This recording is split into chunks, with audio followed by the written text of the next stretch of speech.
মশা তো এই জন্য তৈরি হয়েছিল, 800 বৎসরের রাজত্বকে ধুলায় মিশাইয়া দিয়েছে মশা।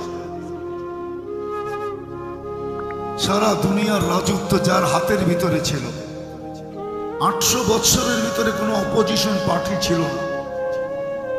নমরুদের আমলে 400 বৎসর জুতার বাড়ি ছাড়া, 400 বৎসর জুতার বাড়ির সাথে।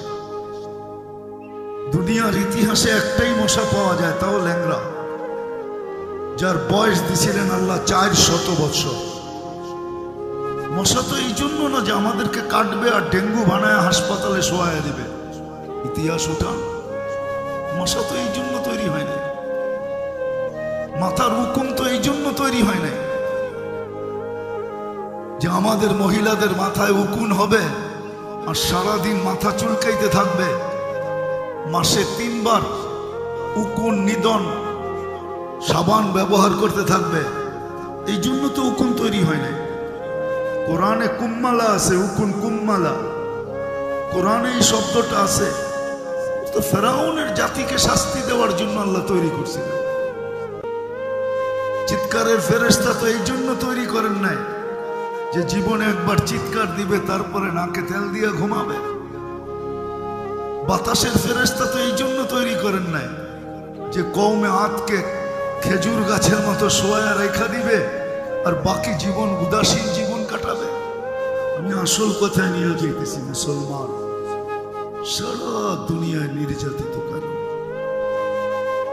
মুসলমান বলবো না, আমি উম্মতে মুহাম্মদ,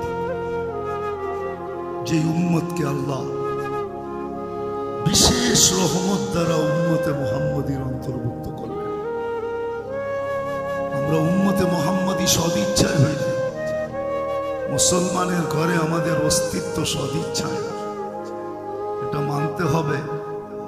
আল্লাহর সবচেয়ে বড় রহমতে খাস, বিশেষ রহমত, ওটার মাধ্যমে মনে হয় নির্বাচিত হয়ে আমরা মুসলমানের ঘরে। অস্বীকার করতে পারবেন? এর চেয়ে বড় বিশেষ রহমত আমরা উম্মতে মুহাম্মদী।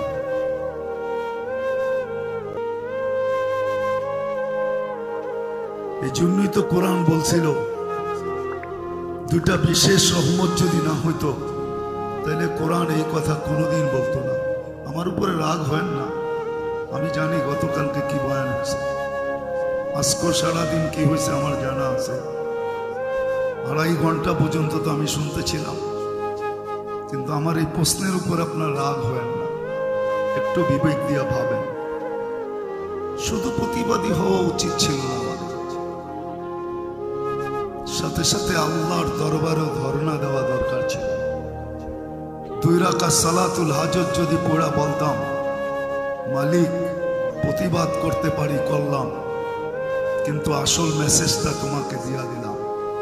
কেননা আমরা 7 সমুদ্র 13 নদীর এই পারে, আমাদের ওই পর্যন্ত পৌঁছা সম্ভব না। তোমার কাছে মেসেজটা দিলাম, তুমি দেখা রেখো। এতগুলা মানুষ, আমার মনে হয় এই এলাকার কেউ পড়ে না, পড়লেও 2-1 দিন পড়ছে, যে ওই পর্যন্ত পড়তে থাকবো যেই পর্যন্ত সমাধান না হয়। যা হোক, যেটা আমি বুঝাইতে চাইতেছি, আমি একটা দিকে আপনাদেরকে নিয়ে যাইতে চাইতেছি।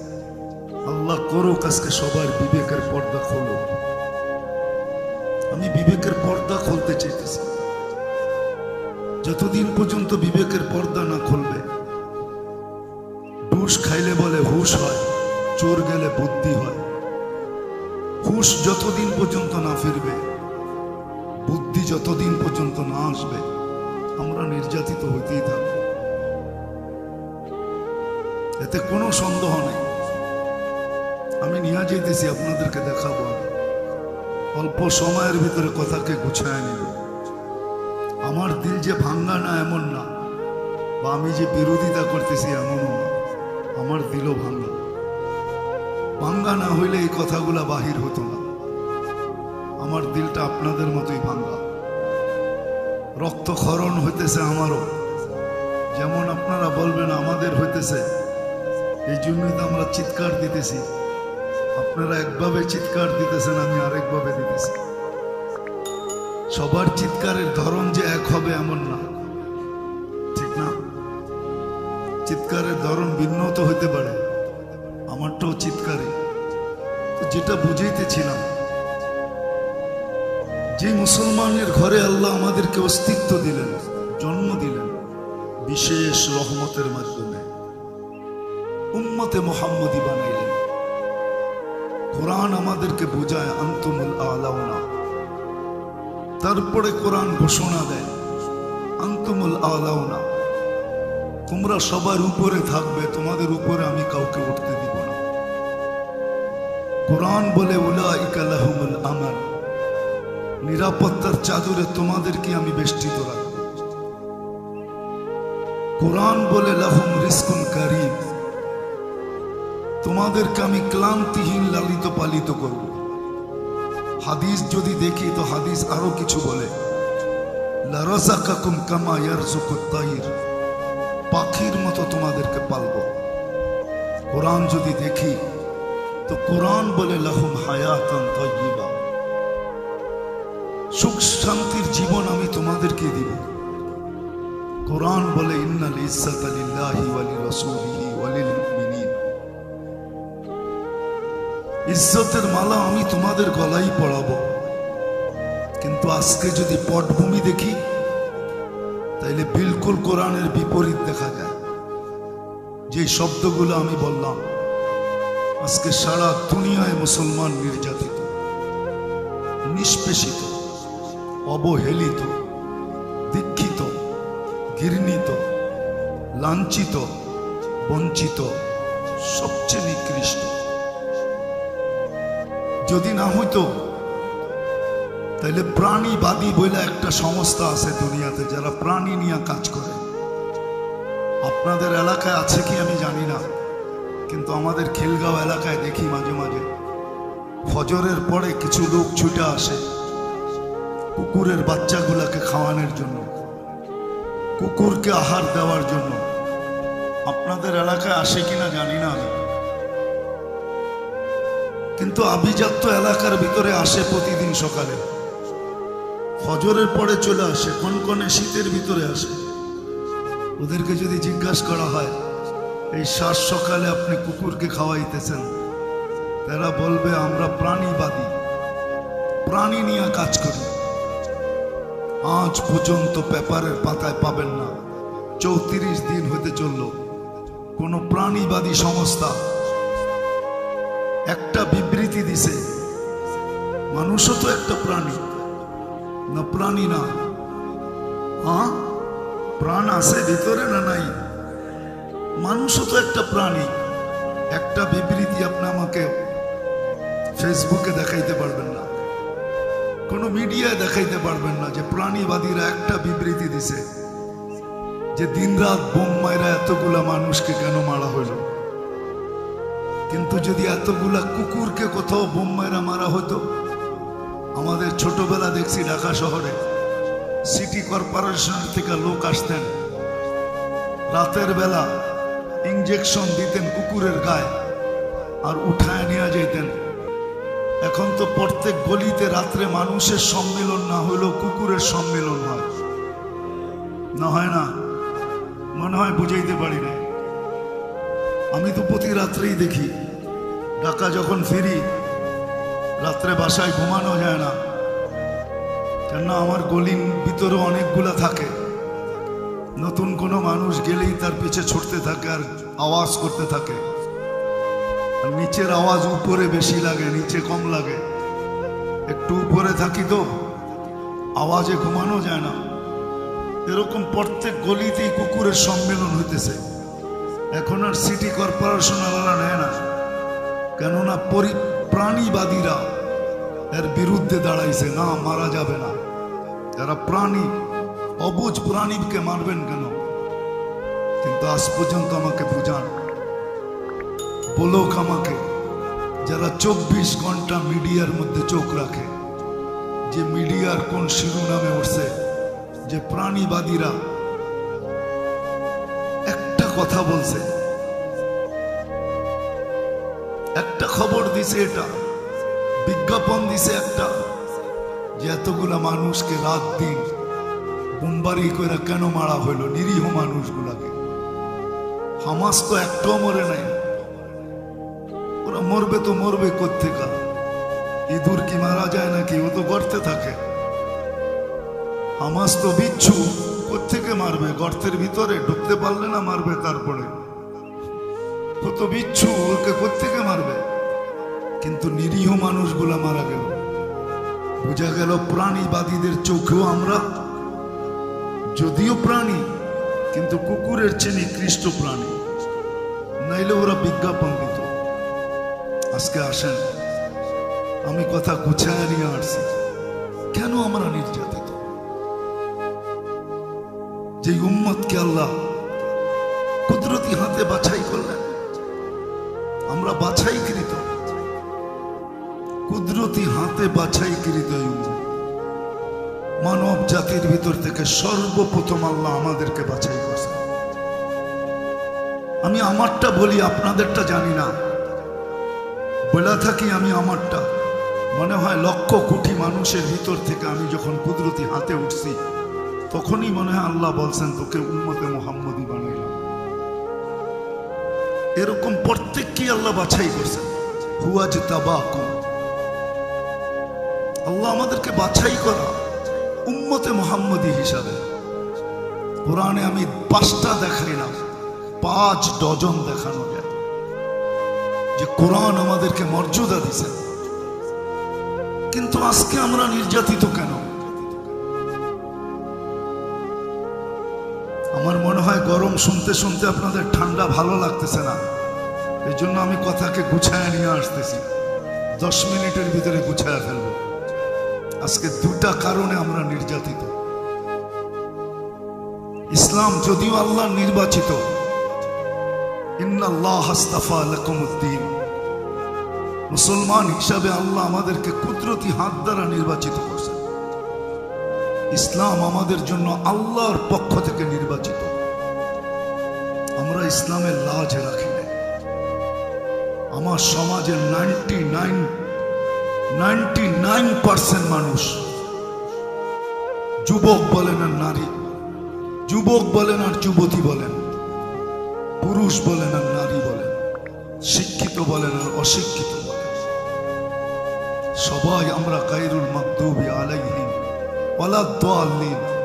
যদিও আমরা প্রত্যেক নামাজে পড়ি, কারি যদিও তার কেরাতের সুর উঠায়, ইমাম সাহেব যদিও তার কেরাতকে বিভিন্ন অঙ্গি ভঙ্গিতে পড়তে চায়, কিন্তু আমরা শুধু মুখে বলি, কিন্তু গায়রুল মাগদুবি আলাইহিম ওয়ালাদ-দাল্লিন এর ইশকে আমরা মাতাল। ভালোবাসায় আমাদের এই মনটা ভরা। আমরা ইসলামের লাজ রাখি নাই, ইজ্জত রাখি নাই। ইসলামের ইজ্জত যদি আমরা রাখতাম, তাহলে আবাবিল ডানা মেলা কোনোদিন উঠত না। আবাবিল আছে দুনিয়াতে না নাই? জানেন? যাই না বলতেছেন না? না যাই না? হজে গেছেন কেউ এখানে? কে হজে গেছেন? হাত উঠান তো। হজে গেছেন না? রাত্রে দেখবেন হেরেমের উপরে ছোট ছোট কতগুলা পাখি ঘুরতে থাকে, ওইটাই আবাবিল। আমাদের দেশও আছে। সপ্তাহ 2 আগে হবে, বিকালবেলা আমি কাঁচপুরে দেখতেছিলাম, কাঁচপুর ব্রিজের উপর দিয়ে উঠতেছিল। আবাবিল তো এই জন্য তৈরি হয়েছিল না যে ডানা মেলা উঠতে থাকবে আর শোডাউন করতে থাকবে। আবাবিল তো এই জন্য তৈরি না। মশা তো এই জন্য তৈরি না যে কয়েলের ব্যবসা করবে আর মালদার হতে থাকবে আর মশারির ফ্যাক্টরি বানাবে আর বৎসরে আমরা 3-4 বার চেঞ্জ করব। মশা তো এই জন্য তৈরি হয় নাই যে এক্সপ্রে আলারা স্প্রে বানাবে আর টাকার পাহাড় বানাইতে থাকবে। মশা তো এই জন্য তৈরি হয় নাই। উঠান ইতিহাস, নমরুদি জাতিকে তো আল্লাহ ধ্বংস করছিলেন মশা দিয়া। মশা তো এই জন্য তৈরি হয়েছিল, 800 বৎসরের রাজত্বকে ধুলায় মিশাইয়া দিছে মশা। সারা দুনিয়ার রাজত্ব যার হাতের ভিতরে ছিল। 800 বৎসরের ভিতরে কোনো অপোজিশন পার্টি ছিল না। নমরুদের আমলে 400 বৎসর জুতার বাড়ি ছাড়া, 400 বৎসর জুতার বাড়ির সাথে। দুনিয়ার ইতিহাসে একটাই মশা পাওয়া যায়, তাও ল্যাংড়া, যার বয়স দিছিলেন আল্লাহ 400 বৎসর। মশা তো এই জন্য না যে আমাদেরকে কাটবে আর ডেঙ্গু বানায় হাসপাতালে শোয়া দিবে, ইতিহাস ওটা। মশা তো এই জন্য তৈরি হয় নাই, মাথার হুকুম তো এই জন্য তৈরি হয় নাই যে আমাদের মহিলাদের মাথায় উকুন হবে আর সারাদিন মাথা চুলকাইতে থাকবে। মাসে 3 বার উকুন নিদন সাবান ব্যবহার করতে থাকবে, এই জন্য তো উকুন তৈরি হয় নাই।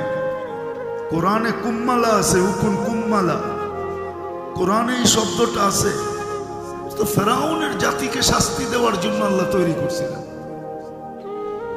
চিৎকারের ফেরেশতা তো এই জন্য তৈরি করেন নাই যে জীবনে একবার চিৎকার দিবে তারপরে নাকে তেল দিয়ে ঘুমাবে।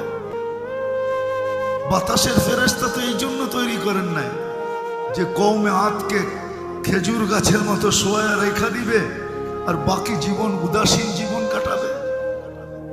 জিবরিল তো এই জন্য তৈরি হয় না যে ডানা মেলা আকাশে উঠতে থাকবে। এখন তো আর ওহির বাহক না উনি, আমাদের নবীজি চলে যেতে দেরি, তাইলে হাদিসে এই কথা কেন আসতো? নবীজি যখন দুনিয়ার থেকে যাইতেছিলেন তো জিবরিলের চোখে পানি ছিল। আল্লাহ রাসূল জিজ্ঞাসা করতেছে আপনি কাঁদেন কেন? তো বলছে এলপিআরে চলে যাব। ওহির সুবাদে নৈকট্যময় যাওয়ার সুযোগ হতো, কিন্তু আজকের থেকে আর ওই নৈকট্যময় জায়গায় যাওয়ার সুযোগ হবে না, কেননা ওহি আনার প্রয়োজনও হবে না। আপনিই তো সর্বশেষ নবী, নবুয়তের ঘরের তালা আপনি, খাতামুন নবিয়িন মানে নবুয়তের ঘরের তালা, সিলগালা। আপনি তো সিলগালা, আপনি তো তালা, কেউ বাহিরও হবে না, কেউ ঢুকবেও না। বিনা আমি এলপিআরে চলে যাব, এক নৈকট্যময় যাওয়ার সুযোগ হইতো আমার। এই জন্যই চোখে পানি। 1.25 লক্ষ নবীদের দুয়ারে আনাগোনা ছিল, সবগুলা বাদই দিলাম। আপনার মতো সৃষ্টির সর্দার, সৃষ্টির রাজা, দুজাহানের বাদশাহ, কিয়ামতের মাঠের রাজা, আপনার দরবারে আনাগোনা ছিল। প্রাপ্ত বয়স্ক থেকে নিয়ে 63 বছর বয়স পর্যন্ত আমি আপনার পাশে পাশে ছিলাম। আর সত্য এটাই, আল্লাহ রসুল যেদিন জন্ম নেন ওদিন মিকাইল আলাইহিস সালামকে আল্লাহ বডিগার্ড হিসাবে নির্ধারণ করেন।